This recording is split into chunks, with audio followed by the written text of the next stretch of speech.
باتوں میں سجایا جاتا ہوں، آنکھوں میں بسایا جاتا ہوں، تعویذ بنایا جاتا ہوں، دھو دھو کے پلایا جاتا ہوں۔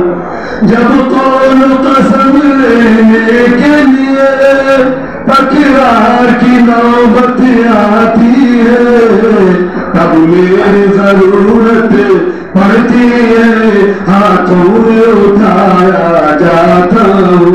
یہی یاد ہے قرآن کریم کو ہم جزویدان میں سجا کے خوشبو میں بسا کر تاقوں میں رکھتے تھے۔ جب شعبان کا مہینہ آیا تو قرآن کریم ہمارے ہاتھ میں، رمضان کا مہینہ آیا تو قرآن کریم ہمارے ہاتھ میں، یا پھر ان کی آیتوں کو لکھ کر تعویذ بنا کر اور گلاس میں دھو دھو کے پلائے کہ ہمیں شفا مل جائے، بس ہم نے قرآن کریم کو اسی مقصد کے لیے سمجھ رکھا ہے۔ یا اس سے زیادہ بڑھ کر اگر آپس میں لڑائی اور جھگڑے ہو جائے اور قسم کھانے کی نوبت آ جائے تو قرآن کریم کو ہم ہاتھ میں اٹھا کر قسم کھاتے ہیں۔ کیا قرآن کریم سے بجلی آیا کہ ہاتھوں میں اٹھا کر قسم کھا لے؟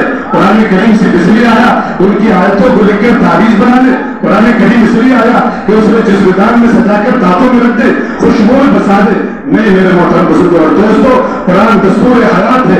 اگر آپ ایک بائک خریدتے، ایک موٹر سائیکل خریدتے، ایک فریج خریدتے، ایک واشنگ مشین خریدتے، اس کے ساتھ آپ کو ایک چھوٹی سی بک ملتی ہے جس میں یہ لکھا ہوتا ہے کہ اس کا استعمال کیسے کیا جائے گا۔ اگر اس کا استعمال اس کی روشنی میں کریں گے تو وہ چیزیں آپ کے قابل استعمال دیر تک رہیں گی۔ اللہ نے ہمیں پیدا فرمایا، ساتھ میں قرآن کریم عطا فرمایا ہے کہ تم اپنی دنیا کی زندگی کو اگر صحیح ڈھنگ سے گزارنا چاہتے ہو، میری محبت کو حاصل کرنا چاہتے ہو، آخرت میں کامیاب ہونا چاہتے ہو، جہنم سے آزادی کا پروانہ حاصل کرنا چاہتے ہو، تم یہ چاہتے ہو کہ جنت کے دروازوں پر فرشتے تمہارا استقبال کرے، تو تمہاری پہلی ذمہ داری یہ ہوگی کہ قرآن کو پڑھو، قرآن کو سمجھو، اس کے مطلب کو سمجھو، اپنی زندگی کو قرآن کے نقشے میں اور اس کی روشنی میں پرتو۔ انشاءاللہ تمہاری دنیا بھی بن جائے گی، تمہاری آخرت بھی سمجھ جائے گی، اور اگر اس سے غافل رہے تو دنیا تو برباد ہوئے گی اور آخرت میں بھی ہم نقصان اور خسارت کا سودا کریں گے۔ اس لیے میرے محترم بزرگوں اور دوستوں، علم سے بے اعتنائی ہرگز نہ بڑھتے،